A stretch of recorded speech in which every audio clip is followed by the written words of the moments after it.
Gospel according to Matthew. Glory to you, Lord.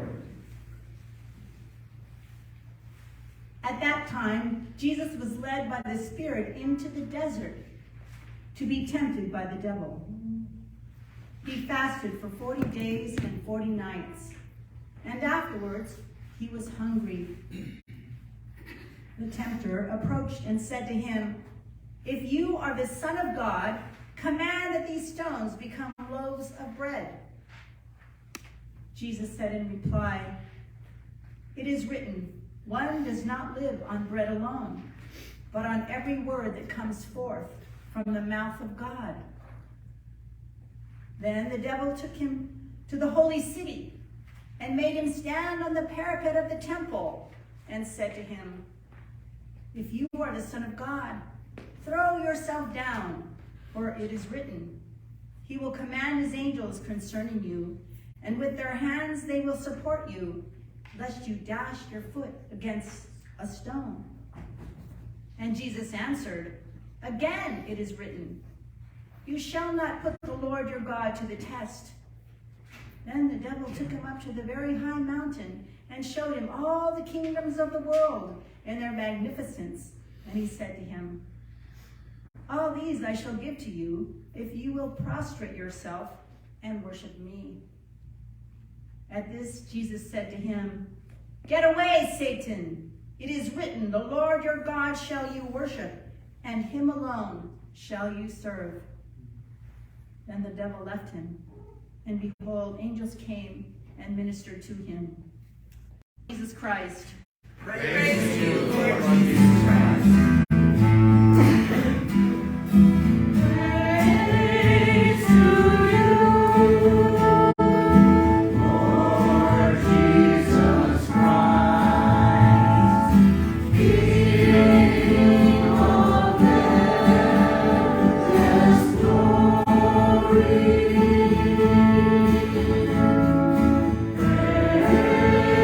to you, Lord Jesus Christ, King of endless glory. You may be seated.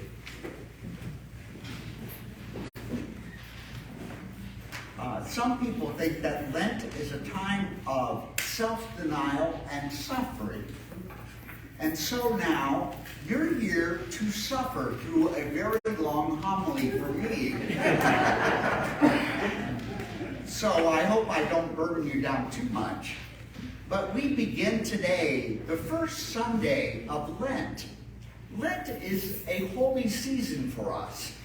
It's a time in which we reflect on the state of our souls, on the state of our hearts. And we do this together as a community, spoken of by analogy as a kind of journey. And we are traveling companions on this journey of faith. It reminds us that life itself is a journey from one place to the next. And in the journey of Lent, we travel together, but we also travel as companions of Jesus. Today, on this Sunday of Lent, we make our first stop on our journey. Now, the journey has a destination. The destination of the journey that we take with Jesus is a place called Jerusalem. And this is also very symbolic for us. But I'll get to that on another Sunday. But right now, we are thinking about Jesus making the journey out into the desert of temptation. The first event in his life in which he goes into the desert. Now, the prophets of Israel would frequently go out to the desert to meet God. Moses went out to the desert and he met God in the desert in a burning bush. Jesus goes out to the desert, but instead of meeting the God of Israel, he goes out to the desert and he meets the devil. Moses had a conversation with God at the burning bush. Jesus has a conversation with the devil. It's a startling story when we read it and we don't know what to make of it. The temptation of Christ. We do remember the words of the familiar prayer, lead us not into temptation.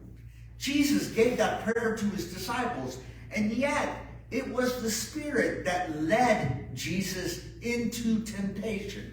We read today in the gospel that Jesus was led by the Spirit into the desert to encounter the devil. So we could say that the temptation is the ordeal with the devil.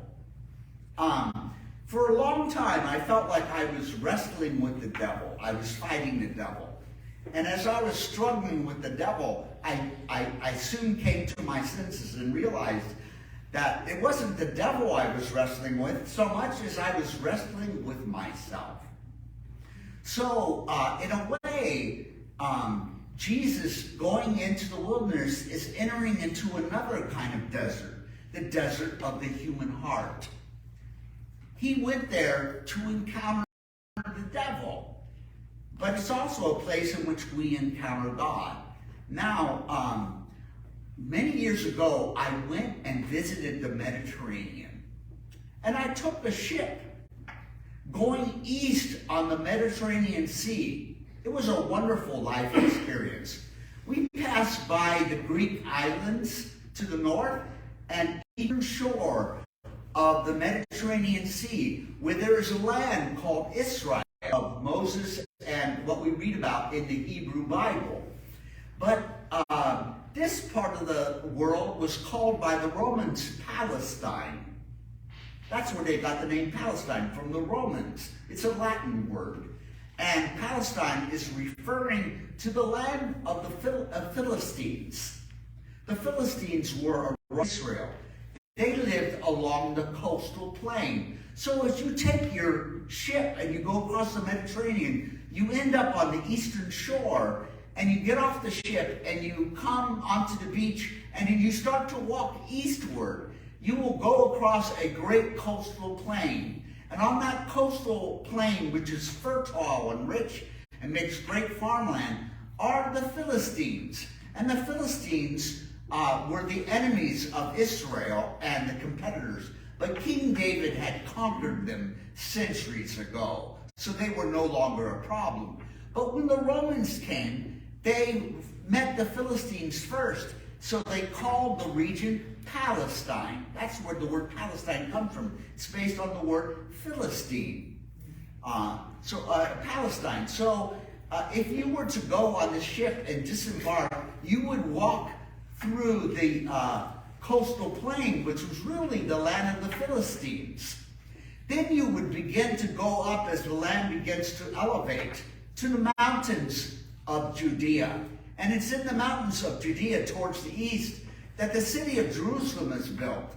The temple itself is built on Mount Zion. And so on these mountains, they built the holy city of Jerusalem and the temple. If you were to continue eastward on your journey, you would go past the temple, past Jerusalem, and then you would descend down into a very deep valley that is called the Rift Valley. It extends from Lebanon in the north and goes all the way down the east side of Israel and continues down through Egypt into Ethiopia. It's called the Great Rift. It goes from Israel to the Horn of Africa. And so Jesus crossed over these mountains, and then he descended down into the Rift Valley, which sinks down to 1,250 feet below sea level. Now, have you ever been to Death Valley? Well, this Rift Valley in Israel is deeper than Death Valley and just as hostile to human life. That is where Jesus went to meet the devil. He went out there into that desert wilderness. He crossed the muddy Jordan River to the other side, and he was in one of the most dangerous deserts in all the world. People go to that desert and they don't come back. People die in that desert. And in fact, in that same desert, back in the 1960s, an Episcopal bishop named Bishop Pike went to that desert and got lost in the desert, and he died there from exposure, which was very shocking that that would happen to such a prominent person. So Jesus went out to this wilderness, which is hostile to human life, and there he meets the devil. Now, in the first reading we had today, there's a story about the temptation of Adam and Eve in the garden with the serpent. We know that story. It's a strange story, but it's the story of the first temptation of humanity. And it occurred while humanity was living in paradise. So humanity had everything going for her. And somehow we gave in to the temptation of the serpent. And so now Jesus goes later to encounter this tempter of human souls. And so he goes, and the devil presents to him his usual MO.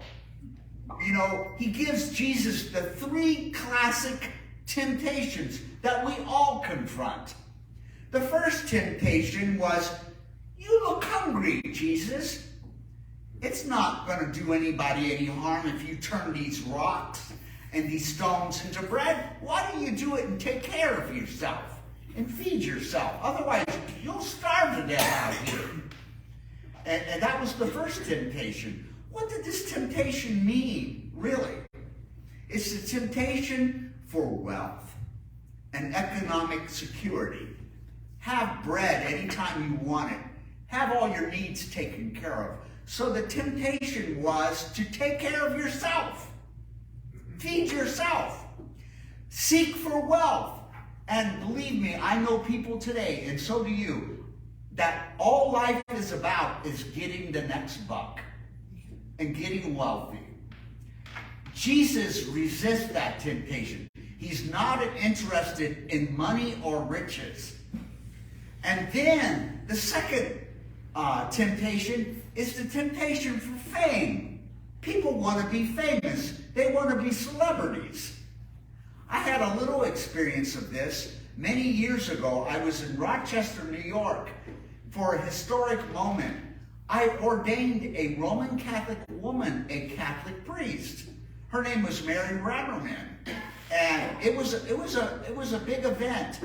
But after the ordination, which took place at the Eastman Auditorium with about 3,500 people, when I was walking the streets afterwards of Rochester, New York, people would come up to me. They recognized me. They treated me like a celebrity. They said, "You're that bishop that went and ordained a woman a Catholic priest.